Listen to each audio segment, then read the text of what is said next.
अभिवादन। मैं आप सभी का आभारी हूँ कि आप मेरे YouTube चैनल पर मेरी ये कविता सुन रहे हैं। आज की कविता का केंद्र बिंदु है उत्तर प्रदेश की राजधानी लखनऊ में शामीना रोड पर स्थित एक आलीशान इमारत जिसका नाम है साइंटिफिक कन्वेंशन सेंटर, जिसे आप मेरे पीछे देख भी रहे हैं। मेरा आप सभी से निवेदन है कि हास्य व्यंग्य हमेशा हमें कुछ न कुछ मैसेज देता है, सीख देता है, कुछ सलाह देता है और वो भी हंसते हंसाते हैं। अतः आप इस कविता को उस आलीशान इमारत का अपमान न समझें, क्योंकि स्वस्थ व्यंग्य किसी की हंसी नहीं उड़ाता। तो आइए लैंड करते हैं द प्लेनेट ऑफ इमोशंस पर। और आज का इमोशन है ये। आज की कविता का शीर्षक है साइंस की दुर्दशा। अमा यार मैं निकला एक दिन लखनऊ के बाजार में, पहिया दोपहिया चौपहिया सब थे दौड़ रहे रफ्तार में। चलते चलते पहुंच गया मैं नाम जहां का डालीगंज, करीं पार घूमती मैया देखा भवन हुआ मैं दंग। पर्वत सा उत्तुंग शिखर था नाम बड़ा ही आलीशान, पर्वत सा उत्तुंग शिखर था नाम बड़ा ही आलीशान। चम चम चम चमक रहा था बढ़ा रहा लखनऊ की शान। बताता हूं वो तो था साइंटिफिक कन्वेंशन सेंटर, जिसे देख उत्पन्न हुआ मन में टेंशन ही टेंशन। नाम देखकर उस भवन का मन में उठ गए दो विचार। देखिए पहला विचार क्या था। नाम देखकर उस भवन का मन में उठ गए दो विचार।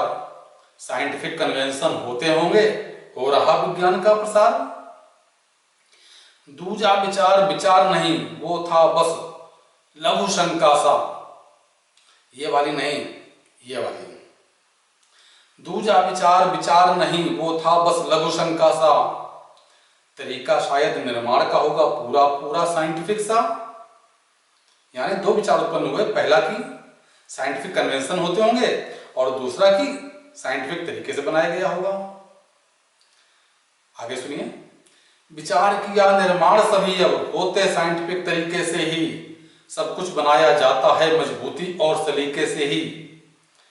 पर सबके नामों में तो साइंटिफिक नहीं लगा होता। पर सबके नामों में तो साइंटिफिक नहीं लगा होता। चलो पता करें माजरा लगाएं इस रहस्य में गोता। पर दोनों विचार व्यर्थ हुए जब भीतर को प्रस्थान किया। पर दोनों विचार व्यर्थ हुए जब भीतर को प्रस्थान किया। वहां हो रहे विवाह समारोह का जब मैंने संज्ञान लिया। समस्या बड़ी खड़ी हो गई, हुआ कंफ्यूजन उत्पन्न। साइंटिफिक कन्वेंशन सेंटर में क्यों हो रहा विवाह संपन्न। साइंटिफिक कन्वेंशन सेंटर में क्यों हो रहा विवाह संपन्न। अब प्रश्न तीसरा उत्पन्न हुआ जो था बड़ा ही विचित्र। अब प्रश्न तीसरा उत्पन्न हुआ जो था बड़ा ही विचित्र, जिसने खींच दिया मन में साइंस का एक नया चित्र। जिसने खींच दिया मन में साइंस का एक नया चित्र। जरा आप भी तो सोचिए, आपसे भी मेरा क्वेश्चन है, क्या विवाह समारोह भी एक साइंटिफिक कन्वेंशन है। क्या विवाह समारोह भी एक साइंटिफिक कन्वेंशन है।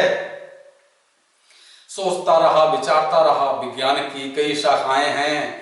कहीं भौतिकी, कहीं रसायन, वनस्पति और जीव की गाथाएं हैं। सोचता रहा विचारता रहा, विज्ञान की कई शाखाएं हैं। कहीं भौतिकी, कहीं रसायन, वनस्पति और जीव की गाथाएं हैं।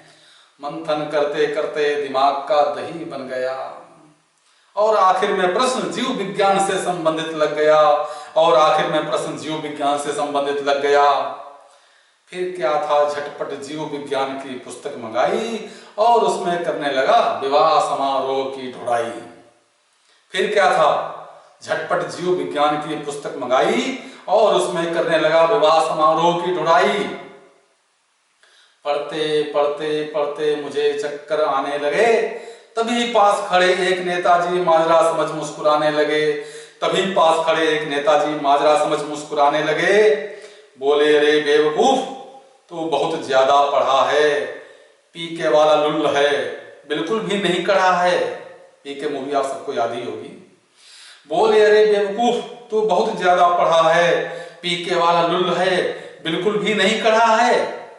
अरे यही तो हमारा दमदार सिस्टम है, सदा ऐसा ही चलता रहे, यही तो हमारा कस्टम है, सदा ऐसा ही चलता रहे, यही तो हमारा कस्टम है। तूने कहावत नहीं पढ़ी, ढोल के भीतर पोल है, जनता ना समझ बनी रहे, यही तो हमारा रोल है। जनता ना समझ बनी रहे, यही तो हमारा रोल है। अगर ज्ञान विज्ञान की प्रगति हुई तो हम विकासशील से विकसित हो जाएंगे। अगर ज्ञान विज्ञान की प्रगति हुई तो हम विकासशील से विकसित हो जाएंगे। और तब हम नेतागिरी चमकाने के लिए फिर किसे उल्लू बनाएंगे, और तब हम नेतागिरी चमकाने के लिए फिर किसे उल्लू बनाएंगे, फिर किसे उल्लू बनाएंगे, किसे उल्लू बनाएंगे। Thank you. अगर आपको मेरी कविता पसंद आई हो तो प्लीज़ लाइक, सब्सक्राइब और शेयर करके मेरा मनोबल जरूर बढ़ाएं और आगे भी विभिन्न इमोशंस की कविताओं का आनंद लेते रहें।